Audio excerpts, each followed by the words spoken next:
Awesome. Joe, we're back. Lovely to see you. We're doing another question. We are very exciting. This is one of the questions that gets tailored the most in the system. So this is a question that we really work hard with organisations to make sure that they get right. So yeah, super important question.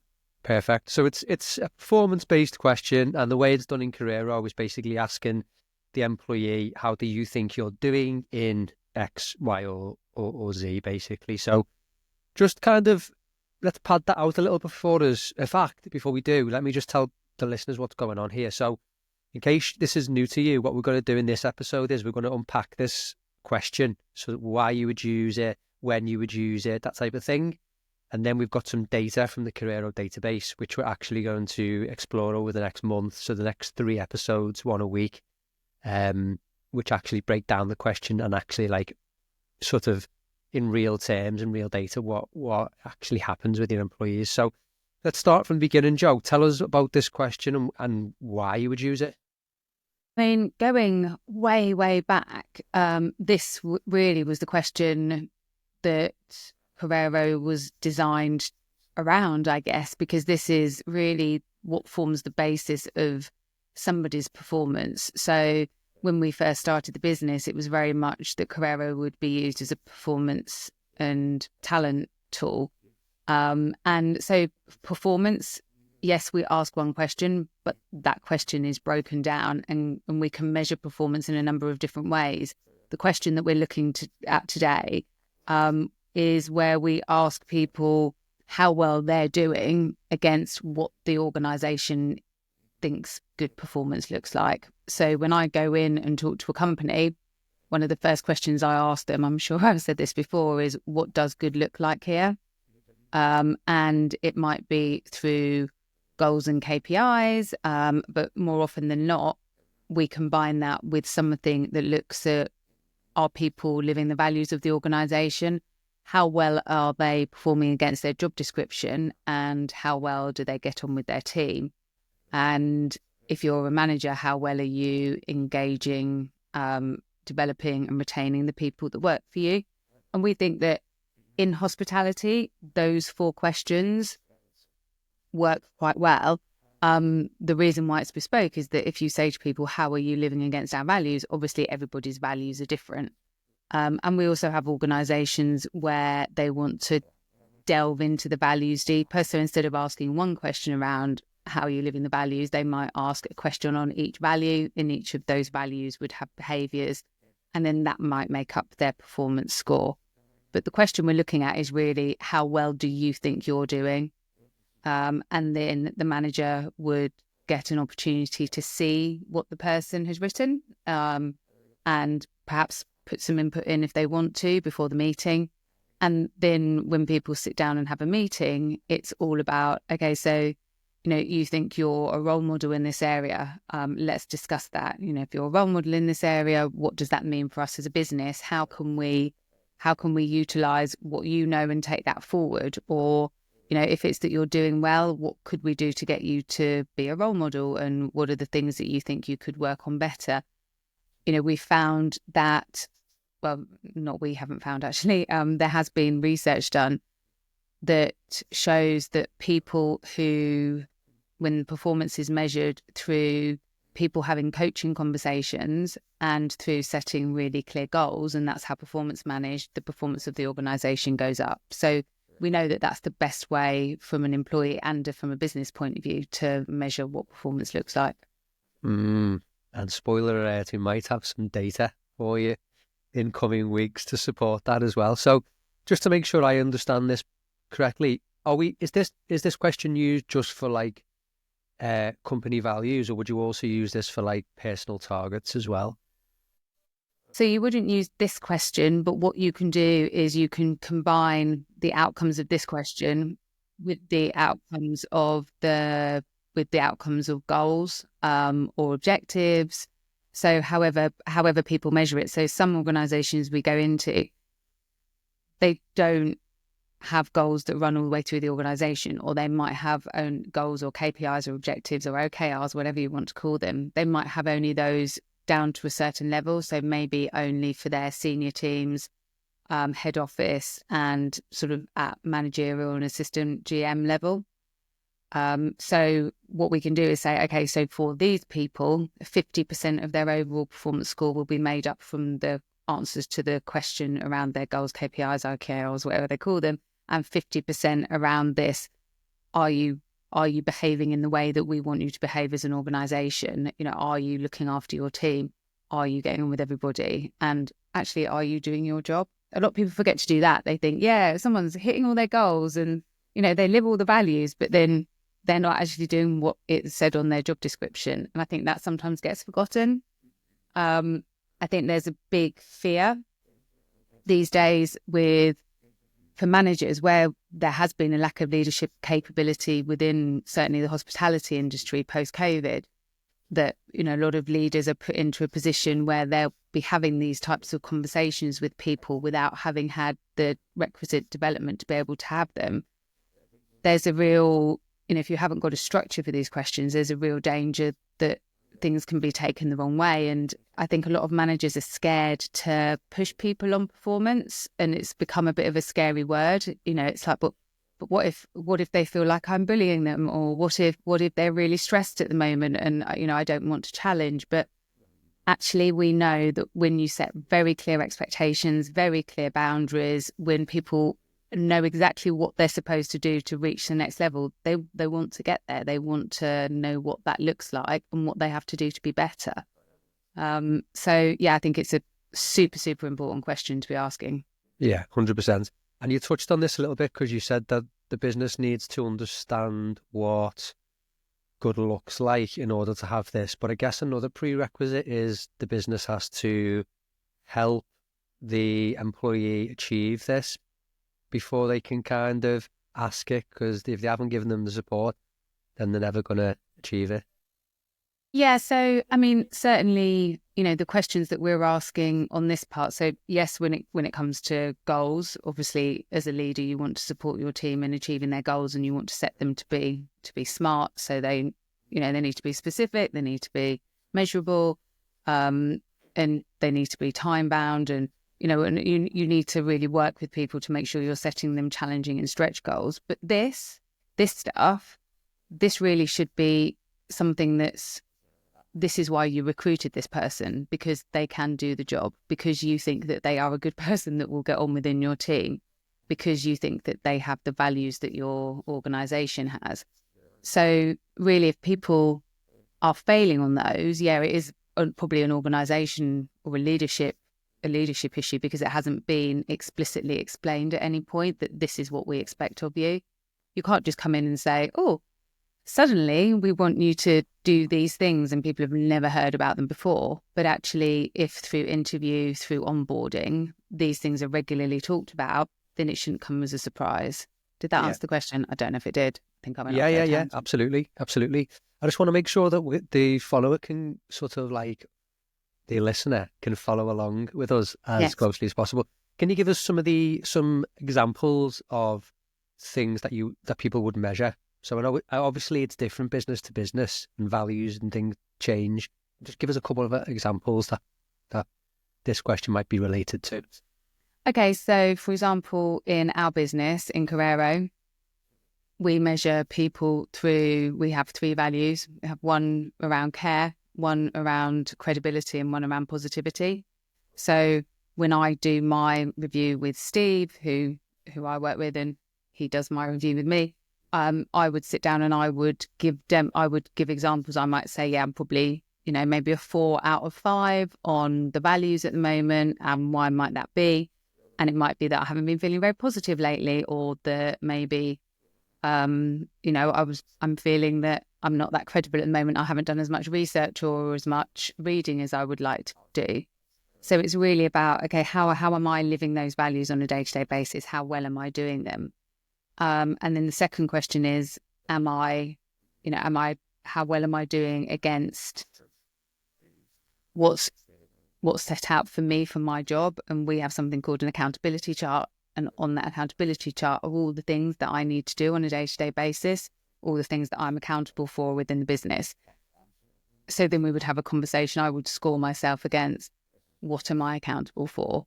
And Steve and I would have a conversation around that. And then also then how well am I getting on with everybody? You know, do I build good relationships? And we would measure on that as well. Does that make sense? Yeah, it does make sense. And I was just looking through our feed of the podcast actually as you were speaking, because we've covered how to sort of decide on values a couple of times in a couple of different episodes in the past. So if a listener is sort of wondering how they might even come up with some of these values, then I'll put some links to different podcasts that we've done in the past where they can actually get some information on that. So when should people be thinking about asking this? So again, a bit of a spoiler, we've got some data, so I don't want you, this is new data, Joe, so I don't want your answer to be Okay, to just basically give away the data. But before we come up with this data, when would you have told people that they should really be asking this, or when do people ask it? Is probably the better way of asking it. I think people need to be referring certainly to the values and to how somebody's getting on with their job. You need to be referring to it within the onboarding period. So, you know, during the onboarding period is a really great time to ask people whether they understand the values, to not necessarily measure people against them, but definitely have conversations around them.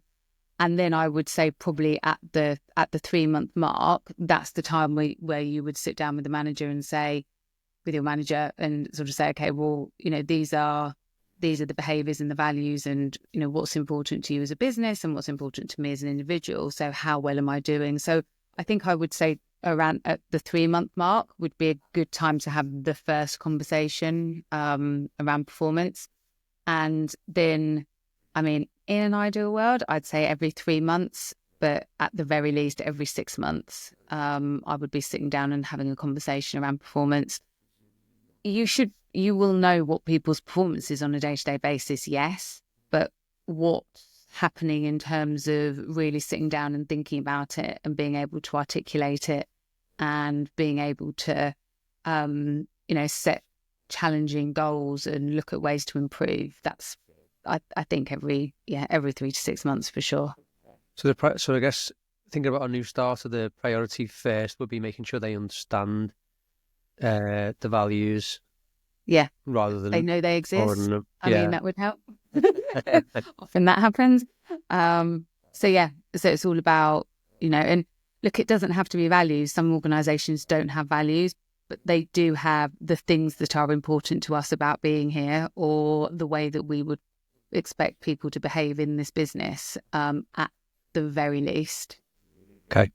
So one of the biggest things which I personally found interesting when I sort of read this and I knew we were going to be doing this, was the idea that we ask the employee to rate themselves, rather than the opposite, which would be the manager rates the employee. So I'm gonna raise that word which you hate, that appraisal word. No, you hate that word so much. Don't say it. But in a traditional appraisal, I guess if we were to think about a traditional way of doing that, it would be a set of questions and the manager would basically score the employee. So why are we doing it the other way around?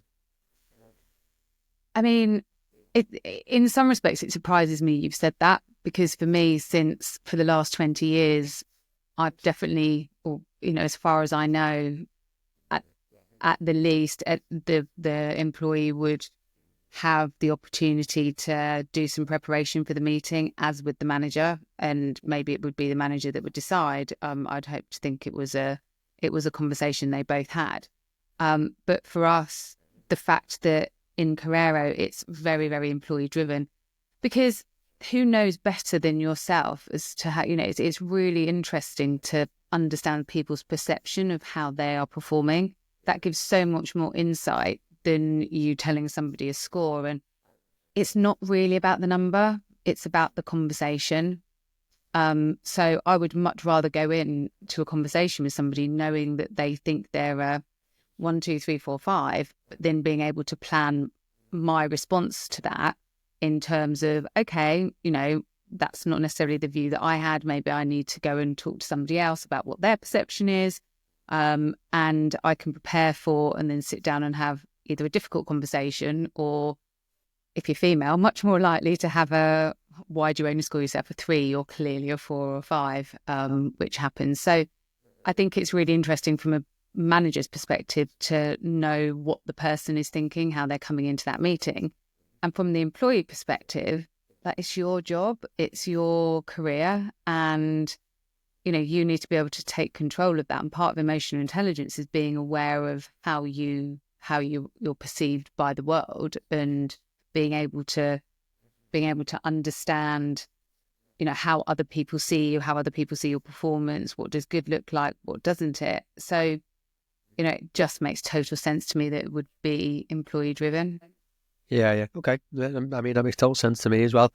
Okay, so you touched on, I think, the sort of the bulk of where I wanted to spend the rest of the episode, which was the fact that the conversation is the most important thing. Yes.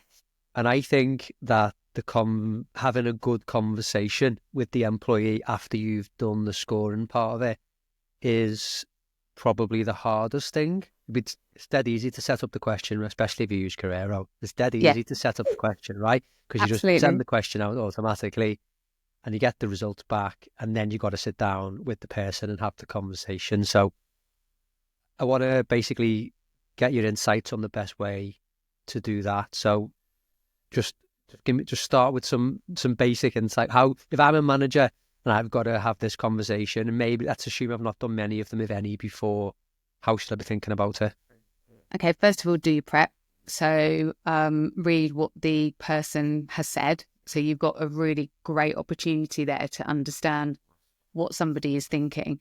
So I'm assuming you're thinking about a challenging conversation rather than one that's going to be like, yes, you're amazing. Yeah, challenging one, please. Yeah, give me a challenging one. It's a challenging conversation. So first of all, make the time. So get it in the diary as soon as possible, and don't move it.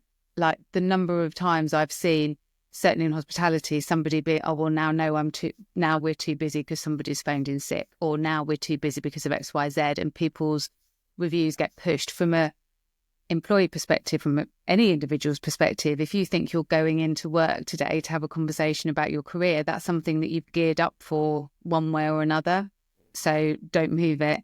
Find a quiet space, preferably off-site. Certainly if it's going to be difficult, you want it to be really away from the day-to-day. You don't want to be distracted by looking up and seeing what else is going on and somebody else walking in and asking you a question halfway through. So just make sure you're in a quiet, safe, I'm talking psychologically safe environment to have that. And then, how many times have I heard people say this? You have 2 ears and 1 mouth. So let the person do the talking. You don't know as a manager what's happening with that individual. Korero has given you a template to work through these questions. So all you need to do is sort of say, okay, so, we're talking about your performance here, and I see you've scored yourself a 4. I'm really interested to understand why that is. Let the person speak, and then you will have hopefully done your evidence-backed preparation as well, which may or may not be on the system, where, it might be that you say, there are some things there that I might disagree with, and are you okay for us to have a conversation around that? They'll hopefully say yes. If they say no, that's a whole different ballgame. So I suppose it's asking people for permission to give them feedback. Any message can be delivered with kindness. You don't need to start shouting at somebody. It's understanding why. If you've got examples of where somebody hasn't done something particularly, I don't know, let's say in my business positive, so one of ours is positive. So if I overhear somebody talking negatively about a client or negatively about anybody else in the business, I'd start to wonder what's going on with you to make you be doing that. So it's about really sort of delving in and asking, why. I've heard it a couple of times recently, the 5 whys. If you ask somebody a question and they give you an answer and you haven't quite got to the bottom of it, and you say, tell me why, and just ask why. and really delve to the bottom of it. And then, you know, if it's something around performance in terms of the job description, it's like, you know, are you aware that this is something that is in your accountability or is your responsibility? So it might be a communication thing. Somebody might not be aware that they're supposed to have done it. But if it's not, if they are aware that they're supposed to have done it and they just haven't done it, then that becomes an action. So then we start talking to people and sort of saying, well, how would you solve that? What do you think you would do to make that better next time? People always respond better when they come up with the solutions, and people aren't stupid. They know the solutions. They don't need you to tell them what to do. They just need to know what needs to happen. Not a work situation, but my son at the moment isn't going to bed. Well, he is going to bed, but he's not going to bed at the time and the speed that I need him to go to bed. And so we had a family meeting last weekend, which we reviewed this weekend. And I said to him, okay, so if you need to be in bed by 8:30, what does the lead up look like to that? Because we were just getting infuriating. And he came up with a plan. He wants to do his reading straight when he comes home from school, not straight from bed. He wants to get into his pajamas at 7:30. So he then still gets an hour of time after he's got into his pajamas. And it has been better last week, but he came up with that solution. I wouldn't have come up with that solution. So it's having good conversations, being calm, not getting emotional about stuff, and just remembering that most people want to do a good job. You know, I'm a really true believer in that. Most people want to be where they are and they want to be better. You know, it's few and far between that don't. And be honest as well. You know, hey, you know, I've only done a couple of these. Let's get through this together. You know, how can we work together to help you get to where you want to be? So, you know, just because you're somebody's manager doesn't mean that it just so happens that that's part of your accountability. It doesn't mean you're more experienced. It doesn't mean anything. It just means that part of your job is to have this conversation to help them get to a better place. That's a privilege, right? It's nothing to be scared of. And would you always expect action points to come from these meetings? Absolutely. Yeah. Because even if you're performing, you know, 5 out of 5 on everything, 10 out of 10 on everything, even if there is nothing that you can improve, then what next, right? There's got to be a next. Is it to continue to do exactly the same? But is it to, you know, buddy up with somebody to help them, be a mentor? Are there more challenges that could be taken on as a result? Is that person looking to gain more experience in something else or anything else? So absolutely, even if it's not with performance, there are other questions that get asked in Korero where what you want to see is a really good, productive conversation happening and then being able to move forward. What I would say is, from a business perspective, what needs to happen is that the people having the conversation need to be enabled to make decisions around development, around career progression, around, you know, having budgets to be able to help people get to where they are, get to where they want to. There's no good putting all this in place and then saying to managers, well, you can't do anything anyway. Because I think a lot of people having these conversations, the managers having the conversation, might get a bit like, oh, but am I allowed to do this, that and the other? Whereas really the organisations that we work with that really get it, it's like their managers are enabled and empowered to help develop and retain their people in whatever that looks like. So would that mean, so let's say we've got a front of house team member and their line manager is a front of house supervisor, or something along those lines. But they wouldn't necessarily have the sort of required amount of, I'm asking that the wrong way. Should the front of house supervisor be given more autonomy to make decisions about the team members' career, or should the GM or perhaps the operations manager be doing this meeting? No, absolutely. You know, they should. If somebody is reporting into you, your responsibility is to help them get to where they want to go with their career and develop them as much as you can. You know, and that's what I talk about. There being sort of the lack of leadership capability, in that it's very easy to promote somebody from being I don't know, assistant supervisor to supervisor, and suddenly they've got a team of people, but not give them any development in how to have this type of conversation, how far they can go, what can they commit to, what can't they commit to. You know, it's very easy just to say to somebody, yeah, these people are reporting into you now because you're really good at what you do on a day-to-day basis. But how do they know what leadership in this organization looks like and how far they can go? So that really needs to be taken into account with the manager's career, if that makes sense. Yeah, yeah. Before they can then help then sort of the next level. But yeah, you know, in an ideal world, yeah, if you're reporting into somebody, then they should have the power to help you move your career forward if that's what you want. Yeah, perfect. Okay. Okay. Is there anything else on the why and the how and the when about this question before we move on to some of the data? No, I don't think so. I think it's really important. I think, we covered it. It's not to shy away from these types of conversations. And I think if you ask most people, they would really want to know if they could be better at something and how to be better at something, because you don't know what you don't know. So from a line manager perspective, or somebody having this type of conversation, I think it's be a bit brave about challenging and about, pushing people. You don't need to be liked the whole time. It's not about that. It's about really helping and challenging people, but in a really kind and respectful way. Superb, brilliant.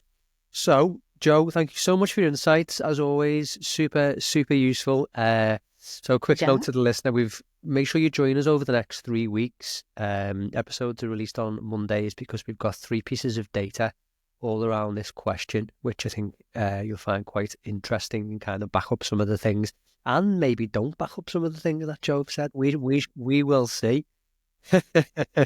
Jo, thank you so much. I'll see you next time. Will do. Bye.